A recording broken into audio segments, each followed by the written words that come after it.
Mga kwento, T13 Vlog. Mga kwentong nakakatakot.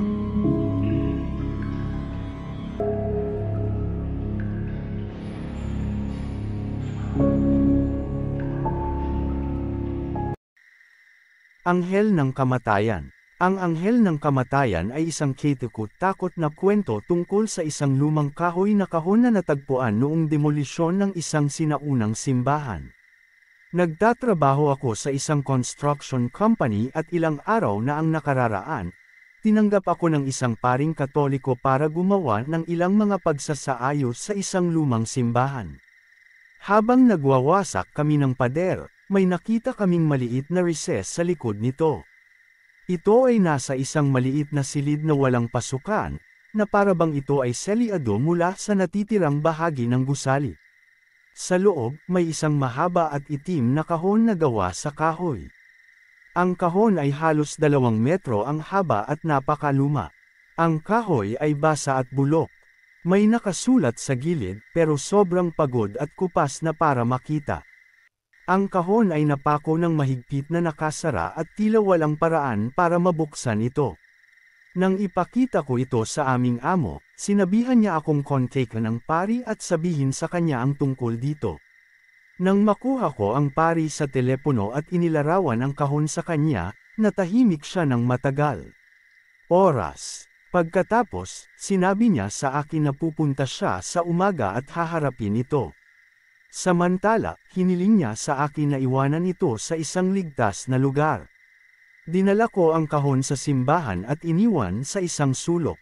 Naisip ko na magiging ligtas doon sa magdamag dahil hindi ginagamit ang simbahan. Nang mga oras na iyon, halos gabi na, kaya inayos ko na ang mga gamit ko at umuwi. Kinabukasan, pagdating ko sa trabaho, nagmamadaling dumating ang amo ko. Tungkol sa kahon na iyon na natagpuan mo, sabi niya, may problema. Kagabi, 2 sa mga bantay sa gabi ang nakatagpo nito at, hindi ka maniniwala dito, pumunta ang mga tanga at binuksan ito. Dali-dali akong pumasok sa simbahan at nakita kong nakaupo sa lupa ang 2 bantay sa gabi. Nakapalibot sa kanila ang mga katrabaho ko. Bigla akong nakaramdam ng sobrang sakit sa tiyan ko. Sa tabi nila, nakabukas ang kahoy na kahon. Nakatayo roon ang pari, nanginginig ang ulo. Binalaan kita, sinabi niya. Binalaan kita, hindi para buksan. Masyadong maaga. Ano ang problema nila? Tanong ko sabay turo sa mga nagbabantay sa gabi. Hindi na sila umimik simula nang makarating tayo dito, sabi ng amo ko. Parang hindi nila tayo maririnig. Dapat mo silang dalhin sa ospital, sabi ng pari. Kahit na, malamang huli na ang lahat. Pagkatapos, lumakad ako at sumilip sa kahoy na kahon. Laking gulat ko nang makitang may katawan ito. Ito ay ang mummified na labi ng kung ano ang mukhang tao. Gayunpaman, ito ay hindi katulad ng sinumang tao na nakita ko. Ang kakaiba ay, mayroon itong 2 ulo. Parehong deformed ang mukha. Kahit na hindi kilala, mayroon itong 4 na braso. 2 kaliwang braso at 2 kanang braso. Ito ang pinaka-nakalilito na mutation na nakita ko. Kung ano man iyon, talagang nakakatakot. Kitang-kita ko na sobrang disturbed ang mga katrabaho ko. Para pakalmayan sila, umikot ang pari. Gumaling sa bahay. Masyado akong maraming oras sa aking mga kamay at kakaibang mga pag-iisip ang umiikot sa aking ulo. Hindi ko maalis sa isip ko ang mga sinabi ng pari. Ngayon, ilang beses ko siyang sinubukang tawagan and eventually, sinagot niya ang phone niya. Mahigit 2 oras kaming nag-usap at marami siyang sinabi sa akin. Marahil marami siyang sinabi sa akin. Ako, kailangan kong malaman. Ano ba talaga ang bagay na iyon? Namatay siya maraming taon na ang nakakaraan. Sa isang pagkakataon, isa siyang tao, or I should say, 2 tao, 2 deformed na bata. Sila ay nagmula sa isang maliit na nayon sa timog, ngunit ang kanilang mga magulang ay lubhang mahirap at sa huli ay ipinagbili nila ito sa isang mangangalakal ng alipin.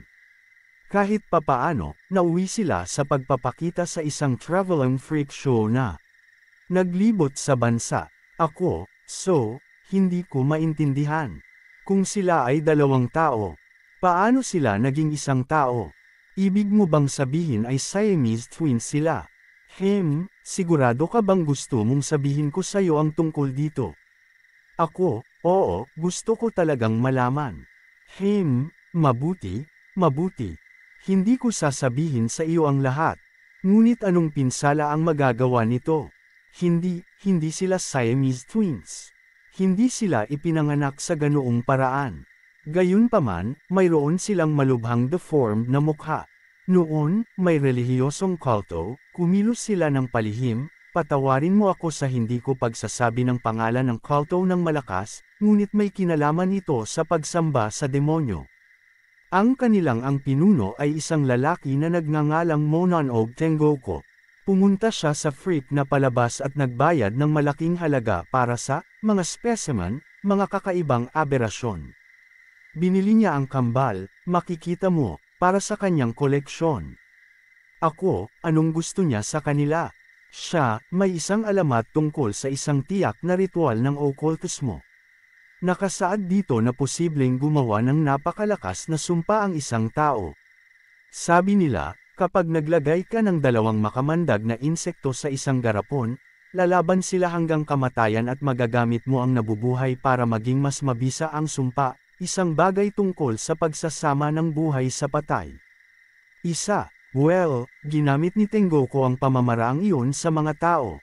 Kinuha ang maliit na kwento tungkol sa sumpa bilang inspirasyon, nagpasya si Tengoku na subukan ito sa mga tao.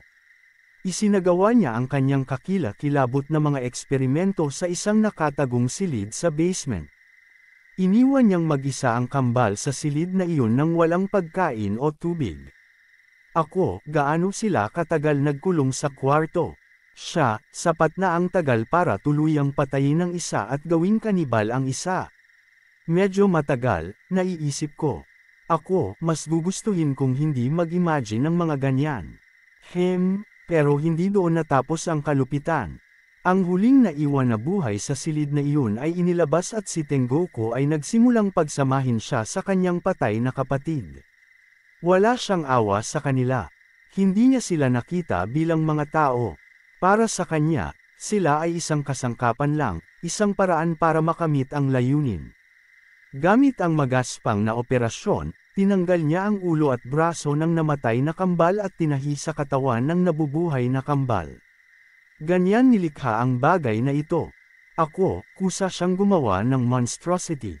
Siya, hindi yun itinuring ni Tengoku. Siya ay lubos na nabighani sa kanyang nilikha. Sa panahon ng mga alamat, mayroong isang mythic beast na tinatawag na Ryuman Sukuna. Isa itong 2 ulo, 4 na armadong halimaw. Pinangalanan ni Tengoku ang kanyang nilikha pagkatapos ng alamat na iyon.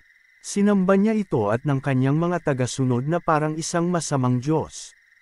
Ikinulong nila ito sa isang silid at pinatay sa gutom.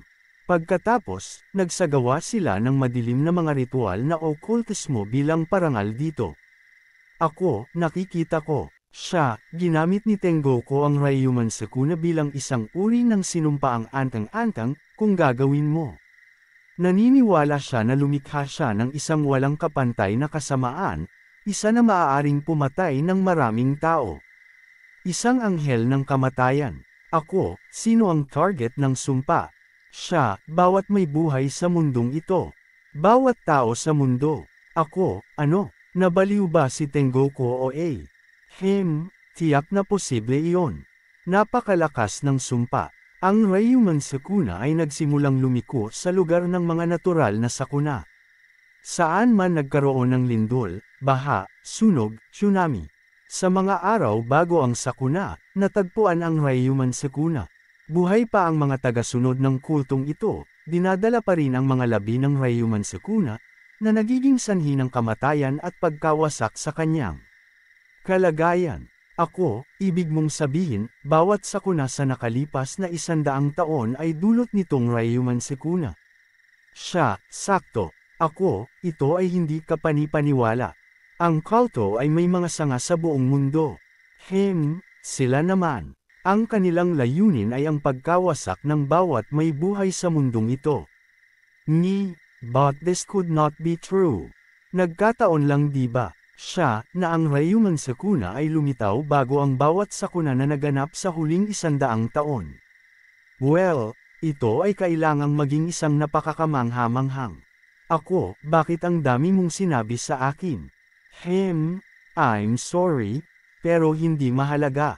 Nakikita mo, hindi ka na mabubuhay ng mas matagal at gayon paman, sino ang maniniwala sa iyo? Ako, pero paano mo ito magagawa? Ito ay masama. Walang kwentang pagpatay. Ano ang layunin nito? Ano kaya ang punto? Hayaan na natin yan. Huwag ka na ulit tumawag dito. Pagkatapos niyang ibaba ang telepono, sinimulan kong irak ang utak ko, sinusubukan kong malaman kung ano ang dapat kong gawin. Hindi ako makapagbigay ng babala sa sinuman. Tama siya, walang maniniwala sa akin. Agad akong nag-book ng flight palabas ng bansa. Hindi bababa sa maaari kong subukan at iligtas ang aking sariling balat. Papunta na ako sa airport ngayon. Sana makaalis ako in time. Sana hindi pa huli ang lahat. Kung nanunood ka ng balita at nakakita ka ng mga ulat ng isang sakuna sa susunod na mga araw, isa na pumatay ng malaking bilang ng mga tao, malalaman mo kung ano ang sanhi nito. Ipagdasal lang na ang sakuna na ito ay hindi dumating sa iyong bansa.